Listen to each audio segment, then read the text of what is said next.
Hello friends, आज हम start कर रहे हैं चैप्टर 21A से plea bargaining. Chapter 21A CrPC का सेक्शन 265A से लेकर 265L तक है।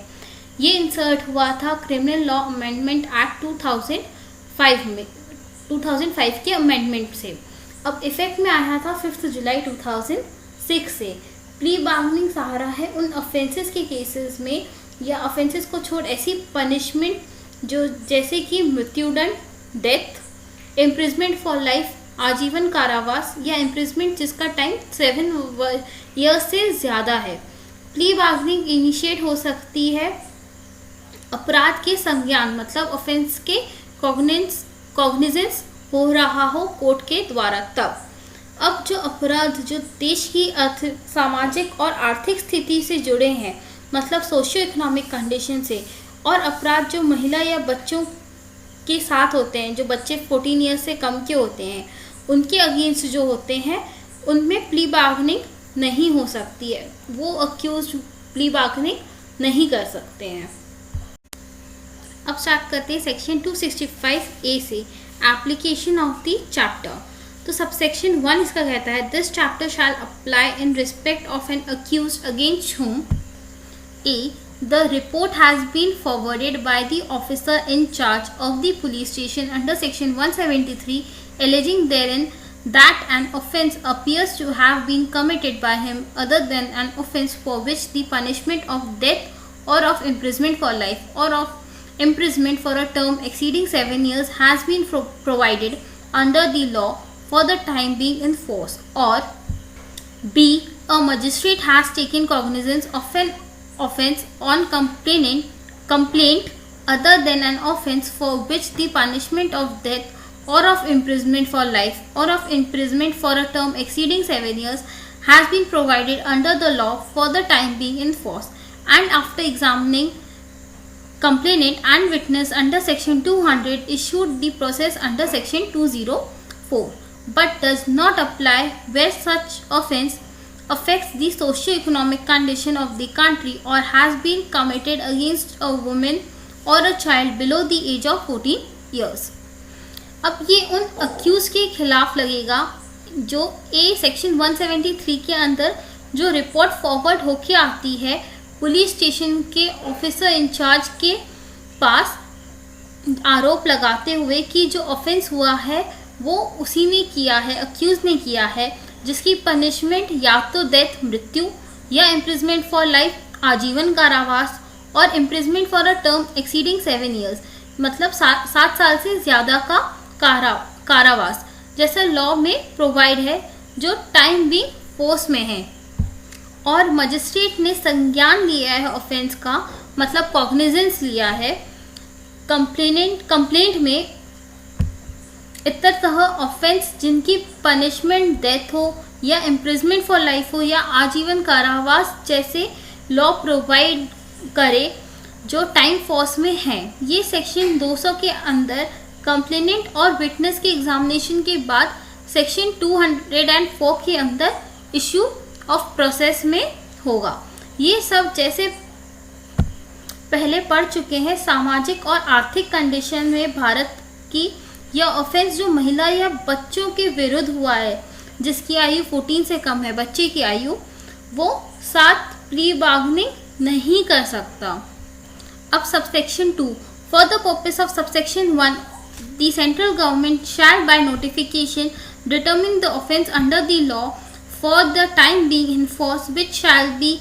The offences affecting the socio economic condition of the country. Subsection 1 के पर्पस में सेंट्रल गवर्नमेंट को नोटिफिकेशन द्वारा निर्धारित करना चाहिए ऑफेंसेस लॉ के अंदर जब तक वे फोर्स में है अपराध जो अफेक्ट करेंगे सामाजिक और आर्थिक स्थिति देश की। अब नेक्स्ट सेक्शन है section 265B application for plea bargaining जिसका सबसेक्शन 1 कहता है a person accused of an offence may file application for plea bargaining in the court in which such offence is pending for trial. Second, the subsection 2, the application under subsection 1 shall contain a brief description of the case relating to which the application is filed, including the offence to which the case relates and shall be accompanied by an affidavit sworn by the accused stating therein that he has voluntarily preferred, after understanding the nature and extent of punishment provided under the law for the offence, the plea bargaining in his case, and that he has not previously been convicted by a court in a case in which he had been charged with the same offence. अब subsection 1 कहता है जो accused person है offence का, वो application file कर सकता है प्ली बार्गेनिंग की कोर्ट में जब ऑफेंस की ट्रायल पेंडिंग हो। और सबसेक्शन 2 है एप्लीकेशन जो सबसेक्शन 1 में फाइल होगी वो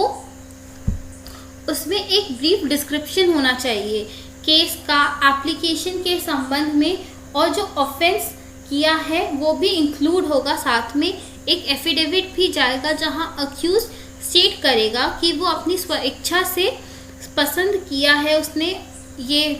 प्ली बार्गेनिंग की एप्लीकेशन फाइल करना, और ऑफेंस की पनिशमेंट का नेचर और एक्सटेंट समझने के बाद अच्छे से वो पहले किसी भी कोर्ट द्वारा कन्विक्ट नहीं हुआ था, सेम ऑफेंस में केस में चार्ज नहीं हुआ था। Next, subsection 3. After receiving the application under subsection 1, the court shall issue the notice to the public prosecutor or the complainant of the case as the case may be, and to the accused to appear on the date fixed for the case. Subsection 4. When the public prosecutor or the complainant of the case as the case may be, and the accused appear on the date fixed under subsection 3, the court shall examine the accused in camera, where the other party in the case shall not present to satisfy itself that the accused has filed an application voluntarily, and where a. the court is satisfied that the application has been filed by the accused voluntarily, it shall provide time to the public prosecutor or the complainant of the case as the case may be, and the accused to work out a mutual satisfactory disposition of the case, which may include giving to the victim by the accused the compensation and other expenses during the case, and thereafter fix the date for further hearing of the case. B. The court finds that the application has been filled involuntarily by the accused, or he has previously been convicted by a court in a case in which he had been charged with the same offence, it shall proceed further in accordance with the provision of this code from the state such application has been filed under subsection 1. Subsection 1 में application receive करने के बाद court notice issue करती है public prosecutor या complainant को, जो जैसा भी केस हो, जैसे एंड अक्यूज्ड को भी नोटिस जाता है अपीयर होने के लिए फिक्स डेट पे जो कोर्ट ने फिक्स की होती है। अब सबसेक्शन 4, सबसेक्शन 3 में जो डेट फिक्स होती है तब पब्लिक प्रोसिक्यूटर और कंप्लेनेंट जैसे भी केस हो और अक्यूज कोर्ट में अपीयर होते हैं। कोर्ट अक्यूज को कैमरे में एग्जामिन करती है जहां दूसरी पार्टी मौजूद नहीं होती, ताकि कोर्ट खुद को सेटिस्फाई कर सके कि जो एप्लीकेशन प्ली बार्गेनिंग की फाइल हुई थी वो स्वेच्छा से हुई थी अक्यूज की। अब जो ए है, एप्लीकेशन इस कोर्ट में सेटिस्फाइड है, कोर्ट सेटिस्फाइड है कि जो एप्लीकेशन फाइल हुई थी अक्यूज के स्वेच्छा से किया है, और पब्लिक प्रोसिक्यूटर और कंप्लेनेंट जैसा भी केस हो टाइम दिया जाता है उनको और अक्यूज को म्यूचुअली मिल के वर्कआउट करने के लिए, ताकि वो म्यूचुअल सेटिस्फैक्शन के साथ केस को डिस्पोज कर सके, जो इंक्लूड करता है विक्टिम को कंपनसेशन देना अक्यूज के द्वारा और दूसरे एक्सपेंसेस। एंड इसके बाद कोर्ट दूसरी डेट फिक्स करती है हियरिंग के लिए। बी, अगर कोर्ट को लगता है कि एप्लीकेशन अनैच्छिक अक्यूज की इच्छा के विरुद्ध फाइल हुआ है, तो या अक्यूज पहले कोर्ट द्वारा कन्विक्ट हुआ था सेम ऑफेंस के लिए, तो कोर्ट आगे प्रोसीड करेगी इस कोर्ट के दिए प्रोविजंस के अकॉर्डिंग और उस स्टेट से जहां पे एप्लीकेशन फाइल हुआ था सबसेक्शन 1 के अंदर। नेक्स्ट सेक्शन है section 265C, guidelines for mutually satisfactory disposition. In working out a mutually satisfactory disposition, under clause A of subsection 4 of section 265B, the court shall follow the following procedure, namely A. In the case instituted on a police report, the court shall issue notice to the public prosecutor, the police officer who has investigated the case, the accused and the victim of the case to participate in the meeting to work out a satisfactory disposition of the case. तो अब section 265C guidelines जो दी है mutually satisfactory disposition के लिए, section 265B के subsection 4 के clause A में court नीचे दी गई प्रोसेस फॉलो करता है। अगर केस पुलिस रिपोर्ट द्वारा आया है तो कोर्ट नोटिस इशू करेगी पब्लिक प्रोसिक्यूटर, पब्लिक ऑफिसर जिनने केस की इन्वेस्टिगेशन की थी, अक्यूज्ड और विक्टिम को केस की मीटिंग में पार्टिसिपेट होने के लिए, ताकि सैटिस्फैक्टरी डिस्पोजिशन वर्कआउट हो सके। Provided that through out such process of working out a satisfactory disposition of the case, it shall be the duty of the court to ensure that the entire process is completed voluntarily by the parties participating in the meeting. Provided further that the accused, if he so desires, may participate in such meeting with his pleader, if any, engaged in the case. अब सब B है, in a case instituted otherwise than on police report, the court shall issue notice to the accused and the victim of the case